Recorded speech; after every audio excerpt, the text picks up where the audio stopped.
Hello, I'm Nelson Davis, executive producer of Making It. You know, most of us have heard someone say that whatever your mind can conceive, you can achieve. Now, that's the fundamental idea, in fact, of Napoleon Hill's seminal book, Think and Grow Rich. All great accomplishments begin with the passionate embrace of an idea. Of course, to create something tangible, you have to do more than just think. You also have to act. And that's where skill and knowledge come in. Today, we're revisiting two of our favorite entrepreneurs. They're living proof that with a bit of training, you can achieve what you conceive. Join us for the best of Making It. Making It, featuring inspiring personal stories of struggle, triumph, and success from America's small business communities.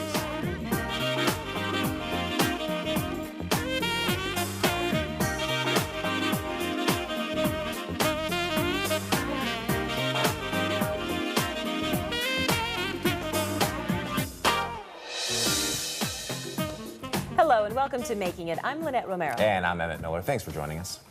In 1997, the state of California passed the Welfare Reform Act. It limited the amount of time recipients could receive benefits. The result was that many unskilled workers were pushed into the labor force, barely able to earn minimum wage. Enter the Valley Economic Development Center in Van Nuys, California. The idea was that many welfare recipients had what it took to own their own businesses. In fact, many already did run small operations under the table. They were not without the vision, but they were without a plan. VEDC hoped that with a little formal training, a license, and a small loan to get it all going, they could legitimize their businesses and have the opportunity to earn a viable living. Everybody that's receiving welfare, unlike what we used to believe, is not a person that's trying to get over on the system. They're not a person that doesn't have any skills or anything. They're people that have fallen on hard times, just like you and I might. And because of that, and because of the experiences that we've had with them, we've just had regular people that are trying to get ahead, people that need a break. My husband got really sick, and because it was too much money to pay, it was more than $60,000. And one day a social worker came and he said, you can apply by medical. And then my husband said no. And then the social worker asked him, how you gonna pay the $60,000? And then is that why we get involved. And if you apply for medical, you have to apply for everything. That's the way it is. Tara had to rely on public assistance after her failed attempt at a career in entertainment. It took the 3-day notice on my door and my daughter having no diapers. I mean, I knew I was in what could be a life-threatening situation. I mean, I had to make a move, and my move was to get on welfare and get some type of assistance. But with that, I knew that very day that I was not going to stay on welfare for a long time. And I came across the Welfare to Work program, which led me to the Valley Economics Development Center. Welfare to Work microenterprise training is one of the most exciting programs that VEDC has been involved with. It allows us to work with individuals who have had the most obstacles and the most challenges in their life, throughout their lives, and help them pursue their dream. Help them to look at the possibility of being their own business owner, or simply to be able to create additional income for their families. So far, 40 people have graduated from the Welfare to Work program. For some, it was extremely difficult to attend class consistently. The hardest thing for me was in the time I was living in a hotel with my children in Rosemead because I have become homeless. So that was the hard part, to come here, down here to the valley. I had to leave my children with my aunt and make sure they were okay, and then come here every day, every Saturdays and late, so whenever I had the class. Entrepreneurship is something that's really not taught. It's something that's innate. A lot of the participants on welfare are survivors, and they know basically what it takes in order to make ends meet. We know that they're not living off the funds or the resources that are being given to them by the government, and they're doing whatever it takes to make those things happen. That's already in them. We don't necessarily have to do anything to teach them that. We simply have to cultivate what's already there. I thought that art should be something that, you know, is not just superfluous. It's something that you can bring into daily existence. So therefore I made it functional by asking people what they needed. My little sister needed a screen, and she had this huge glass window, and I suggested, I need to make a screen for you here. And she sort of, relented for a while, and I actually convinced her to do it. When she got it, she was just amazed. And a few months later, she said, let me just get my money together, and I would like to order another one. And I did an even bigger project for her. My father owned his own business all of my life. I went to work with him as a child. I answered his phones. I helped him out. He trained us, actually. So I have the bug in me, to be a business owner. And that's all I wanted to do with my life ever since I was a child. I wanted to be in control of my own situation. So actually being on welfare was not enough control for me, so I had to gain control. Jella Cruz recently opened her own studio specializing in custom photography. I talked to my dad, and he said, you will start a business with whatever you have, whatever you do, and that's how you start your business. So he was the one that pushed me forward, that I should make it, and I could make it. The curriculum for the program consists of 5 basic modules. Those modules are developing your business idea, financing, record keeping, bookkeeping, and setting up the business. It forces you to, deal with it as a business and develop the acumen to make it become a reality. And so developing, structuring the plan, writing down your mission statement, talking about how to budget, and pricing the product, which is very difficult with art, but pricing the product, giving it some value, really makes it come into focus. It was really good because after that, it was 10 weeks for the class, and I knew a lot of people who knows about business, and they show you how to start a small business, and they give you, the key, if you can apply, you can get a loan from them, and that's what I did. They have an idea that a person in welfare is somebody who does drugs and is an alcoholic. Or I wanted to show that when I became in welfare, I was already a person with something, and I'm sure there is a lot of people that even haven't started, they have been on welfare, but they have something to give, and they are able to work. They just don't know how. That's right, they just need to learn. That's it. Interesting.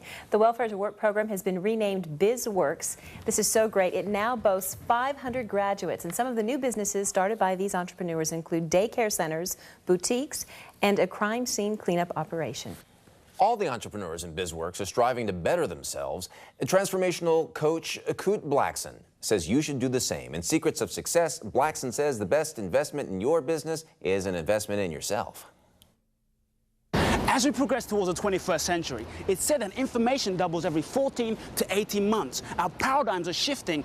We experience breakthroughs in science, technologies, and understanding which vastly impact the quality of our life. And as entrepreneurs, it's easy to simply get caught up in taking action, and neglect ourselves. But if you simply work hard on your business and not yourself, you can make a living. But if you first work hard on yourself, you can make a fortune. Ben Franklin said, if I had 4 hours to chop down a tree, I'd take 3 hours and sharpen my axe, and 1 hour to chop the tree down. You are your own axe. When was the last time you perhaps sharpened your axe? Maybe you could spend an extra half an hour reading, working out, meditating, whatever, spending time with your family. Because remember, the greatest investment which reaps the highest levels of return is an investment in yourself. Wow, he's incredible, isn't he? To learn more about Kute Blackson and the Blackson Group, log on to his website at kuteblackson.net. And for more secrets of success, log on to our website at makingitTV.com. And speaking of self-improvement, would you willingly go to boot camp to better yourself? Would you? Yes. Yes, you would. Plenty of people pay a pretty penny to get drilled into shape. Oh, wait a minute. You said boot camp? No, I'm not going there. All right. Meet owner Rafael Varela when we return. Supporting the entrepreneurial spirit in America, Making It is being brought to you by The Boeing Company and by Southern California Edison. For over 100 years, life powered by Edison.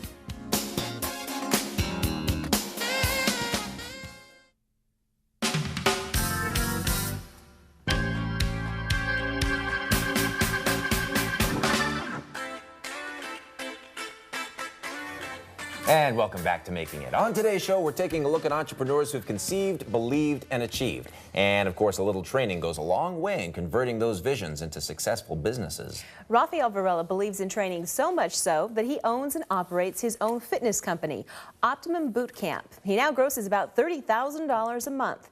But it took a while for his business to grow to that level.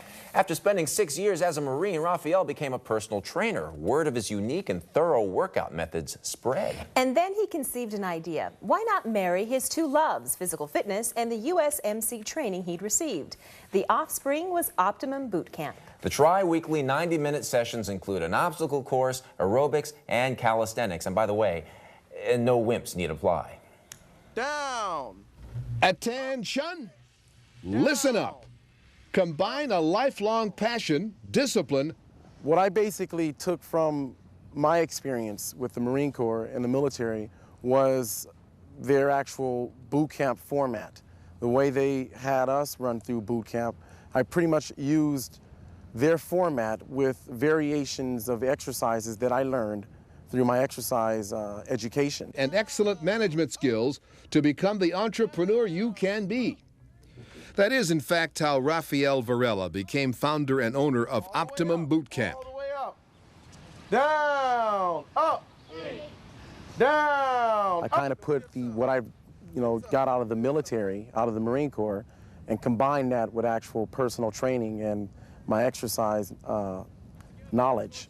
Necessity being the mother of invention, it was the things that Rafael didn't have as a child that proved to be an asset in creating an avenue of economic empowerment. When I was a child, I lived in the upper part of Altadena, and my family really didn't have a lot of money, so most of the kids that lived in that area got rides from their parents to school. Well, I was forced to actually walk because my mom did not have a car at that time, so it was about a 10-mile hike or walk to school. So I did that on a daily basis, and that kind of brought me into running track and being very active as a child. And so I knew that fitness was definitely the direction that I wanted to take as far as business, as far as life, as far as work. As a child, I knew that working for someone was just really not for me. I tried it, didn't really like it. So I created ways to actually make money even before I was able to even work legally. Started an auto detailing business at one point in time. I had a club promotions business at one point in time. And even at a very young age, I sold ceramics. Privately training 5 to 6 people a day and running as many classes, Rafael and his crew are up before the Dolphins, getting themselves, clients, and their business in tip-top shape. 1, 2, 3. 1, 2, 3. I wake up around 4:30 a.m., 5 a.m. in the morning. And from that time, from when I get up in the morning, either I am working out, training myself, or I'm working with other people, or I'm reading extra or re-educating myself. Basically, we've changed lives. What we offer is a lifestyle adjustment. The workouts are challenging. 10. The payoff is a much fitter body, better appearance, and better health. Aside from permits and insurance issues, Rafael, like many entrepreneurs, had to overcome the obstacle of sufficiently promoting the business. Getting the word out, having enough students to pay for everything that you paid for to start business. It was a large overhead at first. You lose money at first with any company. You're going to lose money in the beginning. Strategic marketing has helped him along the way, however. We do a lot of co-branding or cross-promotions with different organizations like Jamba Juice and Wahoo's Fish Tacos, which are based here in Orange County. And it's worked very well with us because A, they're already established, so they kind of bring our name with them. B, all the advertisement that we do, we can do within their facilities. Realizing that growth doesn't come without change, Rafael has made plans for expansion and is pretty confident that his goals will be met. We're now going to where we're going to have the program or offer the program every day, 7 days a week, lowering the price. For the time being, we want to open or spread our wings to throughout California and eventually go nationwide. And if God wills it, even international. We have a web project that we're trying to launch, and basically what I'm trying to incorporate on our internet site is a custom nutrition program that someone could actually retrieve online, along with a food delivery service, along with online class signups and online personal training. You know, I'm going to get it done with or without help, with or without investors. That never say die attitude is what Raphael feels all entrepreneurs should have. And it's that same stick-to-itiveness that his clients come to enjoy. My work is improved because a lot of times in the afternoon I would get really tired, like around 3, 4, 5 o'clock. I consider myself a lifesaver. The payoff for me isn't really the money, it's the lives that I've changed. But he'll take the money. Yeah, exactly. You still up for that boot camp? Yeah, no, I don't think that. You know what? If it works for the Marines, it'll probably work for me too, but it's too much work. You got to show up. Nah, you know. Customers of Raphael's can now sign up online for nutritional counseling as well. That I would do. They can have healthy food delivered right to their door, and he's looking for partners interested in nationwide franchise opportunities with Optimum Boot Camps. All right. Well, coming up next, we'll tell you how to reach the entrepreneurs you've met on today's show. And our studio guest, international author and speaker, Dr. Richard Cheng, has some techniques on how to see it so you can achieve it. Don't go away.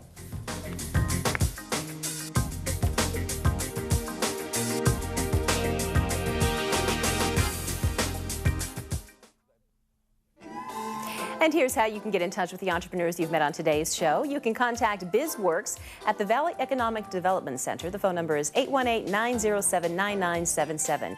And you can reach Raphael Varela at Optimum Boot Camp. The number there is 1-800-493-6987. And now here is Emmett Miller with today's studio guest, Dr. Richard Cheng. Thanks, Lynette. Dr. Richard Cheng is the CEO of Richard Cheng Associates. He's a top-rated keynote speaker, the author of numerous tapes and videos, co-author of more than 25 books on business and personal development, and we welcome him to Making It today. How are you? Fine, Emmett, thanks. Excellent. So, someone walks through the door. They want to start a business. What's the first thing you tell them? What is it about the business that you're passionate about? Why are you starting it? And what's your vision for success? And how does that really relate to what it's going to mean for them to be successful in business? Well, one of the things that's really important is to visualize why you're doing the business and what you want to be successful at. And, you know, how is it going to serve the community or the customers that you're working for? You know, how is it going to serve the marketplace? Those are all things that you want to visualize as far as how important that is to you. Do you find that people are passionate about the idea, or are they passionate about the making of the money that the idea may get them? Well, there's different things about passion. One of the things I describe in the passion plan is that you have to understand the content or the context of your passion. The context could be like making money or something like that, but the content could be the subject matter or the purpose of that business that you're trying to create. Do you suggest they shift their focus if it happens to be not on the passion itself? Well, one of the things I do find in the passion research is that if you're trying to chase the money, you may not be as successful as you want to be. You know, if you really follow your passion and what you're really excited about and what really enthralls and excites you, then the money will follow because you're going to really love what you're doing and you'll be excited about that business. VMBR, what does that stand for, or what is it? That stands for Visual Motor Behavior Rehearsal. And it's actually a technique I used to use with athletes in sports psychology, which is where you practice sort of your stroke or your game or things like that, you know, when you're not really doing it physically. But in business, it translates to visualization. Whereas an entrepreneur, you want to visualize again sort of the outcomes for your business, why you're creating it, and how you hope to affect, you know, the community or the customers that you're working with. I mean, how do they do that? Do they lie down and relax and visualize it? Do you do it on the way to work in your car? What do you mean by visualize? Well, you can do it just about anywhere. It's really in your mind. One of the techniques I remember I used to use as an athlete was I would practice. I used to be a pro bowler, and I was before, and I used to practice my bowling stroke in my mind. And so you actually try to practice your timing. Or in business, when I started my own company, what I tried to visualize was where was it going to be 5 years from now or 10 years from now? What would it look like? What kind of customers would it be servicing? And those are things that I tried to play over and over in my own mind. That's kind of difficult, isn't it? I mean, don't people have a lot of trouble actually bringing that picture into their mind and then translating that into success? Well, sometimes. But oftentimes you can look for role models. You can look at other successful entrepreneurs or businesses and see what they've achieved, but you can also begin to shape that in your own mind, in your own head. You mentioned your book before, The Passion Plan. I'm going to hold that up because we have a number of them. We have The Passion at Work and we have The Passion Plan. That's The Passion at Work, which is your most recent book. The Passion Plan was one that you wrote about 1.5 years before that. One focuses more on businesses, and another one focuses more on individuals. And you talked about training executives and athletes and entrepreneurs. Right. What's the same about all these people across the board? What do you find the commonalities to be? Well, one of the things you find for sure is that they all have a discipline, and that they're very persistent and have discipline about what they're doing. The other thing I found is that a common passion has to do with competition. That athletes, executives, entrepreneurs, they all have this competition kind of passion and a desire to win. That's really important and to be successful in business, actually. And The Passion at Work takes it more from inside you and puts it into the workplace. What is that book about? Well, The Passion Plan at Work, what it does is actually tries to show leaders and executives and business owners how do you actually take passion as a business strategy within your people, within yourself, and actually leverage it for success, so that it actually can be applied to the kind of work that you're doing and the kind of business approaches or the kind of markets you go after based upon your core passion and what your heart is really telling you to do. What's the first step people should take right now if they want to begin this process? Well, one thing is to write down some goals. One of the things that's always important in business is to be successful, you want to have some goals and visualize where your outcomes are. And that's what I call in the Passion Plan key profit areas. And profit is not just financial, but profit could be where you want to be successful in terms of that business. Whether it's social responsibility, whether it's learning or it's performance or it's financial, whatever those categories are, you want to define those key profit areas for yourself. You write them down. Do you look at them once a day? Do you tape them up on the wall? What do you suggest? Yeah, I recommend that people look at them constantly on a regular basis, whether it's weekly or it's monthly, but to write those goals down and to have them not only short-term but long-term. So where do you want to be by 3 months from now? Where do you want to be 6 months from now? Where do you want to be a year from now? And then even 3 to 5 years from now.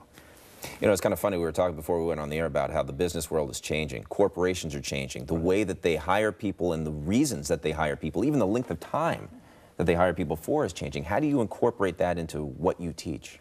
Well, one of the things I try to coach executives on is that the world of work today is no longer about the company taking care of the people necessarily.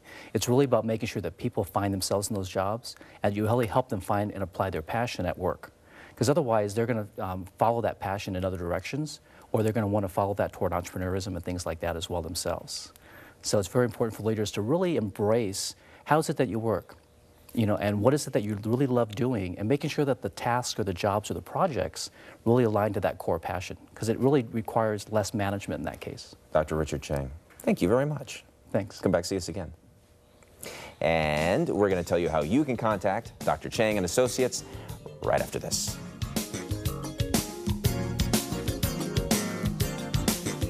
Where small business is the big idea, Making It is being brought to you by Honda, the power of dreams. By the Disneyland Resort, you're invited to the happiest homecoming on earth. And by Sempra Energy, a Fortune 500 energy services company committed to building a diverse supplier base.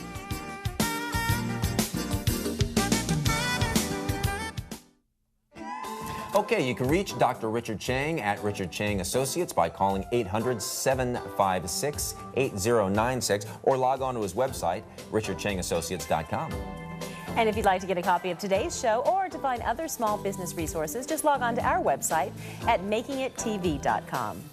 And that's our show this week. I'm Emmett Miller. And I'm Lynette Romero. Thanks for joining us. We'll see you next time right here on Making It.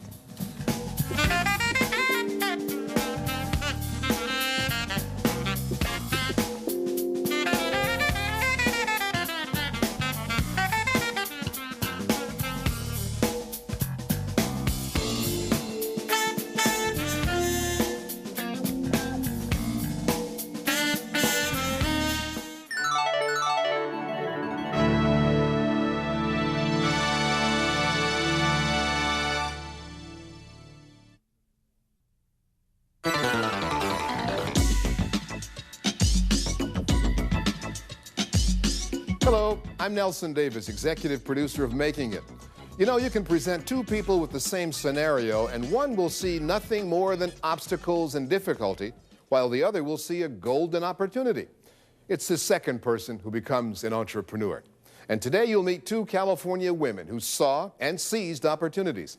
Now they're growing their own businesses, and you'll meet them next. Making It, featuring inspiring personal stories of struggle, triumph, and success from America's small business communities.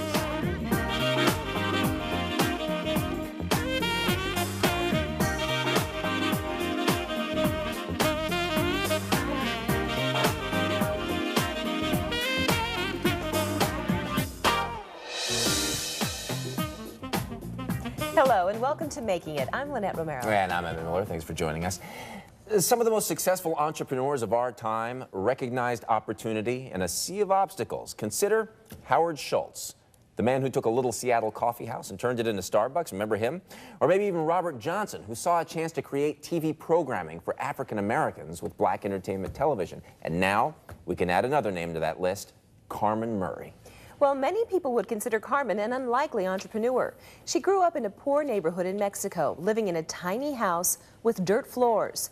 Well, turning obstacle into opportunity was necessary just to survive. Little did Carmen know that life's hard lessons would teach her many of the things she'd need to be successful in business. Ironic as well, Lynette, that Carmen grew up without any flooring herself and then ended up working in a place where she was surrounded by luxury rugs and carpets. So she started working as a receptionist at Rodeo Carpet Mills. Her boss so admired her work ethic and her honesty, she was soon given a promotion, and then another, and then another. Carmen slowly moved through the ranks, taking advantage of every opportunity she was given to develop skills and improve the company. And then one day, she had the chance to buy the controlling interest in the business. Well, many people might have passed on that offer, only seeing the responsibility and the hard work that comes with taking over a company. But not Carmen. She says the rewards of ownership are worth all of those struggles. I had a goal that by the time I was 40, I was going to be well off. And I didn't know what well off meant, but that was a goal for me.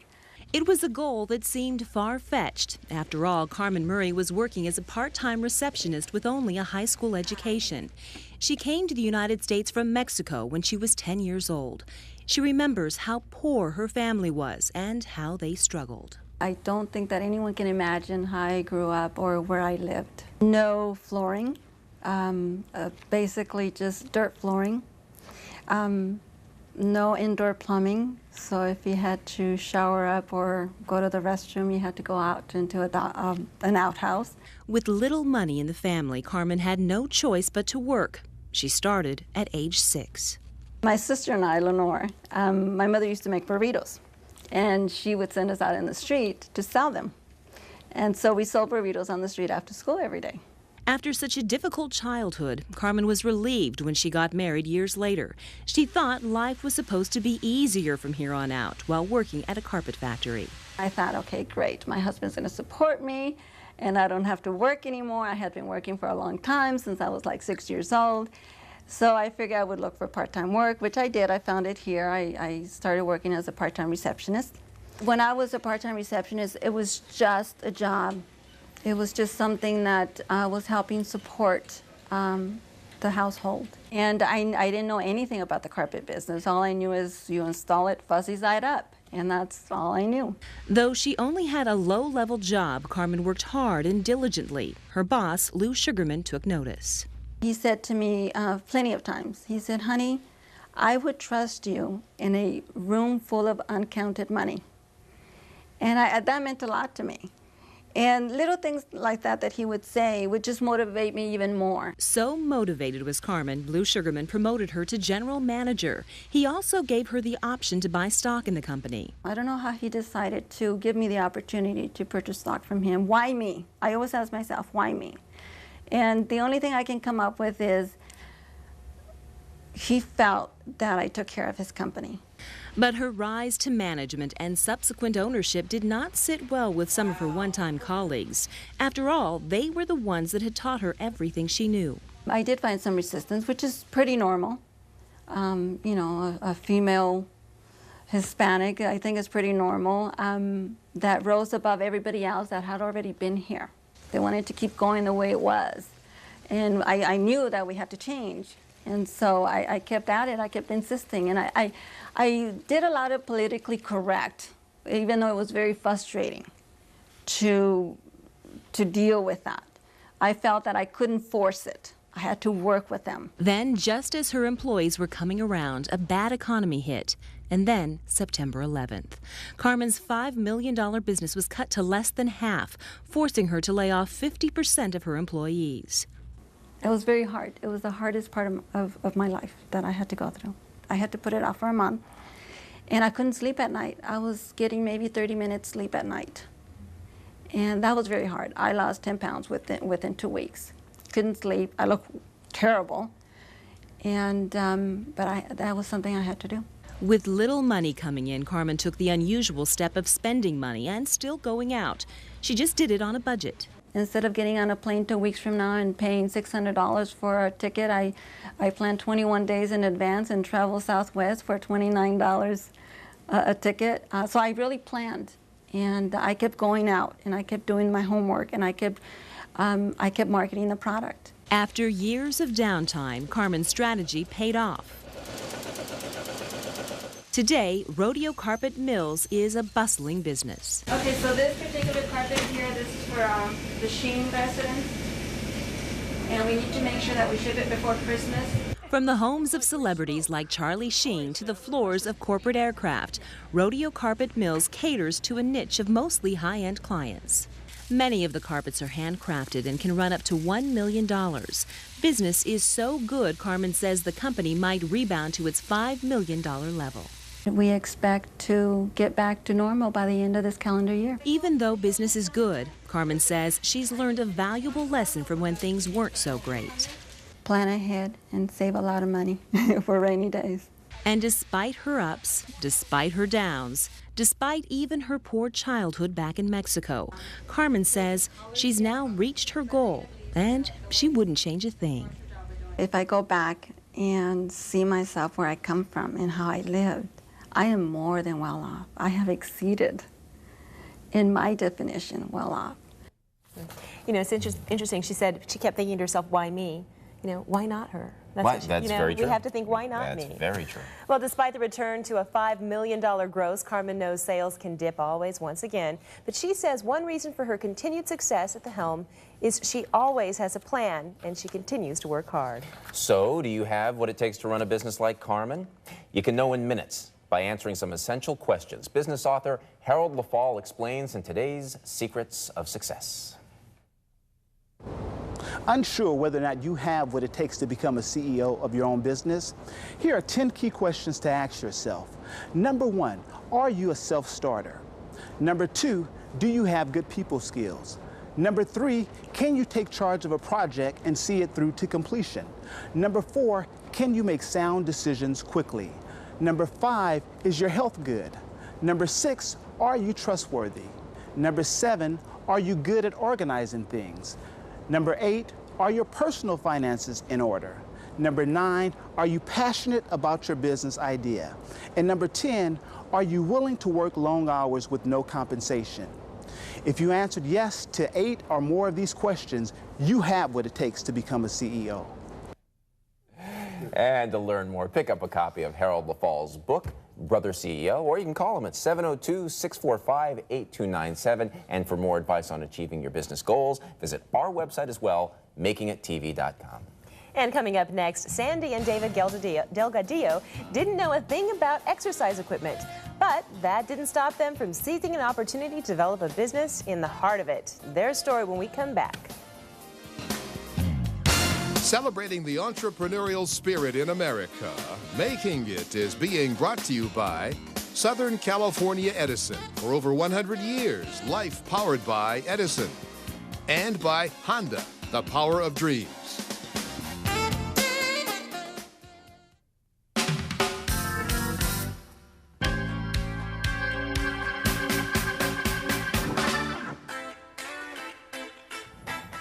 And welcome back to Making It. Like Thomas Edison said, opportunity is missed by most people because it comes dressed in overalls and it looks like work. Yeah. But entrepreneurs aren't most people. And today we're meeting business owners who look past appearances to seize an opportunity. Sandy Delgadillo was working in the banking industry when she met two men who would change her life. The first was her husband, David. The second was a business owner. This entrepreneur would eventually tell her of his plan to get rid of a business selling exercise equipment. Sandy and David took a closer look at the company. They saw a business that needed a lot of work, but they also saw something else, opportunity. And when they were visiting the company, the phones were ringing off the hook. And that's when Sandy decided to make the leap from employee to entrepreneur. Today, they've grown Nellie's exercise equipment into a multi-million-dollar venture. They put in long hours. They sacrificed precious time with their kids, but they never looked back. Sandy and David Delgadillo have 7 locations worth millions. They spare no expense in showcasing their equipment for customers. I'd say close to about $70,000, $70 to about $100,000 worth of equipment. So people can come to our stores and try everything that we have to offer for them. Treadmills, ellipticals, home gyms. Sandy was comfortable in her position as assistant vice president of her bank when a customer presented her with an opportunity. I was working for a bank, and I came across a client. His name was Mr. Ray Kingsbury, who was the owner of Nellie's Exercise Equipment. He owned one store in the city of San Gabriel, and that's where I was working. And he really liked the fact that I was very outgoing and thought that maybe this opportunity would be perfect for my husband and I. Upon visiting the location, Sandy and her husband were a little skeptical. Of course, everybody in the United States is conscious of their health. However, the store was very, very small, and the way he had kept it, it just looked like it was a rundown business.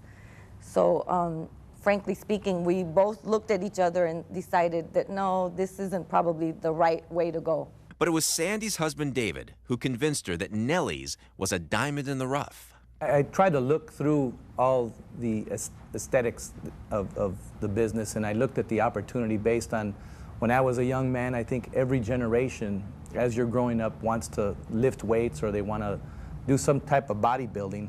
After examining the competition, David became even more encouraged. I thought that a business like ours, if we purchased that place, would do well if we went in there, did a facelift on the business, you know, put carpeting, did a lot of nice things to it, because the person that we went to visit had, at the time, 7 locations already. Sandy soon discovered that experience as a banker would serve her well in her new endeavor. Finding different avenues to get lines of credits with banks. If you have good credit, you can just about get an unsecured line of credit anywhere.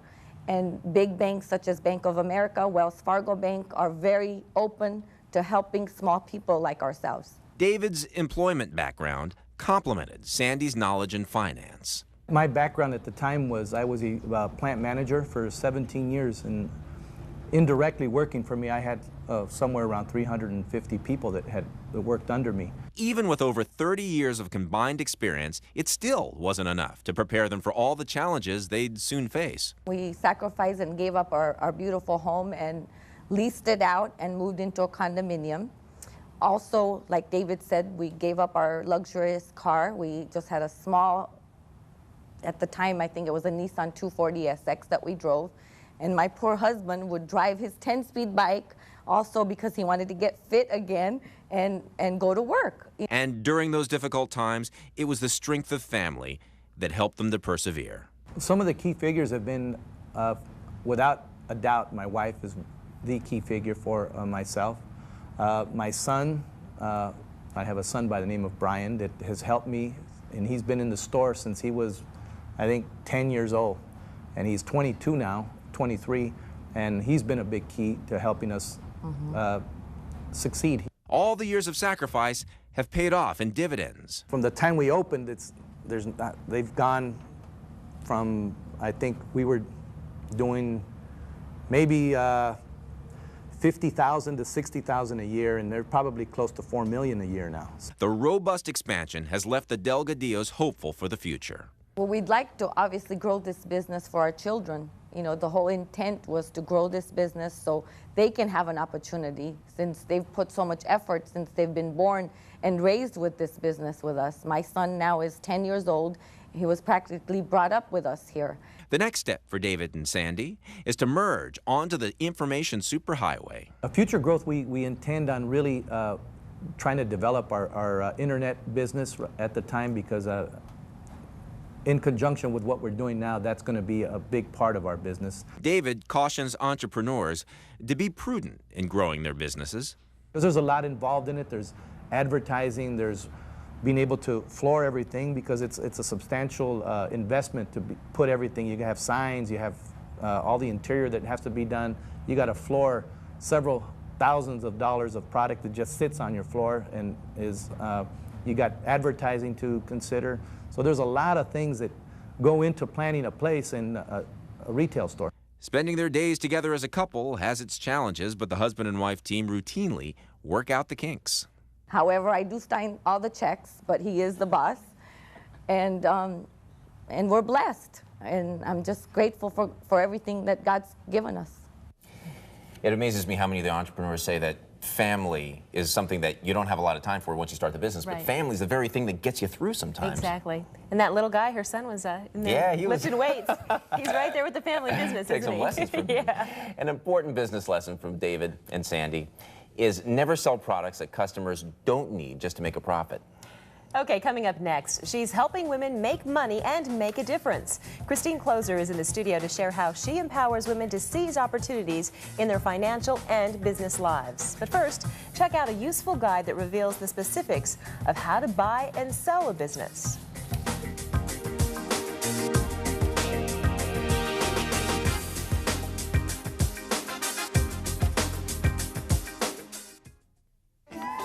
And here's how you can get in touch with the entrepreneurs you've been on today's show. You can contact Carmen Murray of Rodeo Carpet Mills by logging on to rodeocarpet.com. And you can find Sandy Delgadillo of Nelly's Exercise Equipment at nellys.com. Now, here's Lynette Romero with today's studio guest, Christine Closer. Thanks, Emmett. Christine Closer is the founder and executive director of the Network for Empowering Women. She offers a variety of tools to help women take advantage of opportunities and start or expand their businesses. Thanks for being here. We welcome you to Making It today. Thank you so much for having me. So we've seen 3 people today who have acquired businesses. Tell us about the kind of person who does that. Well, first of all, the type of person who does that has got to be someone who's confident in their abilities, and also a person who's willing to take risk and knows that the possibility of failure exists, and that they're willing to also fail to have the success. You have to be realistic. Yes, and you've got to believe that you can do it. And know that there are going to be problems. We've also seen some of those people who had a lot of problems with other employees in the businesses that they acquired. Absolutely. What advice would you give to them about that? I think the primary thing is to make sure that the new person coming into a business like that really listens to what's going on. Oftentimes when people are causing trouble or making a ruckus, or they're just not getting along with everybody else, it's because they want to be heard. They want to feel like what they have to say is important, that they're being listened to, and that their ideas are being taken into consideration. Now let's talk about the differences between acquiring a business and starting your business from scratch. Which is better? I guess it just depends, but tell us about the pros and cons of both. Yeah, it just depends. One of the things about starting your own business is you don't have any history. You don't have any financial history to go by. You don't have any experience of what's really going to work, what's not going to work, what your audience, your target market is going to respond to. On the other hand, if you're taking over an existing business, you do have that history. So you know the financials, you know where the pitfalls are going to be, you know what some of the obstacles are going to be ahead of time. You don't have to wait 6 months to start something new to say, oh, this isn't working. Right. You know what's not working, so you can get in there and really tackle it from the get-go. Now, how do you find out that there's a business out there that is just waiting to be taken over? Well, I would say probably one of the biggest things is simply to network and talk to people. I mean, we've all heard about 6 degrees of separation, and typically if someone's looking for an opportunity, it's only as far as the people that they can talk to and the people that they know. There are some publications, and you can search on a website for businesses for sale, but I would say the best way is just talking it up, networking, letting everyone know that you're interested in types of opportunities you're looking for. Tell us a little bit about your organization and what it has to offer for people who are looking for a business or looking to overtake a business. Well, it offers primarily right now women support not only in their business life but also their personal, financial, and spiritual lives, because you've got to be well-rounded to be able to be successful in business. We have meetings that we offer both virtually and live here in Southern California. We offer seminars, educational programs, audio programs, and just a place for women to connect and meet each other. They could network online and find great resources in the people that they need to turn their dreams into reality. As I hold up your book, it's Inspiration to Realization. Yes. As I hold up your book, let's talk about what one of our entrepreneurs said today. She said, you know, I kept thinking to myself, why me, why me? And we were saying, we should start thinking, why not me? And I can do this. Exactly. And we have to demand and expect more for ourselves. Can you talk about that with women? Is that just something that's just women are like that, or is that a gender thing? It may be a gender thing. I think we hear it more from women. I don't think you're as likely to hear a man saying, oh, you know, I don't deserve this. This is too much for me, or, you know, why should all these great things happen to me? I think we're just more likely to hear that with women, which is part of the reason why I pulled this book together with 40 of the women who are members of my organization, because women need to hear about other women's success and be able to feel like, I can have that too. I can absolutely have that too. What would you say are the major hurdles, the differences between men and women when they start their own business? I would say in general, men can be very much about the bottom line, the business, really knowing their numbers, you know, getting out there, not being hesitant to get out and sell and sort of work it. Women, I think, just naturally were more relationship oriented, a little bit softer, maybe not as quick to get out there and, you know, be as big as we can be. We want to know that, you know, we've got some history behind us and really built up our confidence. Then we'll get out there and, you know, shout from the highest mountain. Right. But it takes a little bit of time for us to feel a little bit more confident, I think. Are you seeing some trends with women in business now? Well, more and more businesses are being opened by women. I mean, women's businesses right now are growing at 3 times the rate of all businesses just here in the U.S., and the numbers globally are even larger than that. So you have women who want more freedom, more independence, who want to be able to have a life outside of, you know, working for someone else. Right. And more of them are taking the option to either start or take over a business. We want to be our own boss. Absolutely. Okay. Thank you so much. Great information. We Thank appreciate you. it. And we'll tell you how to reach Christine Closer right after this break, so stick around.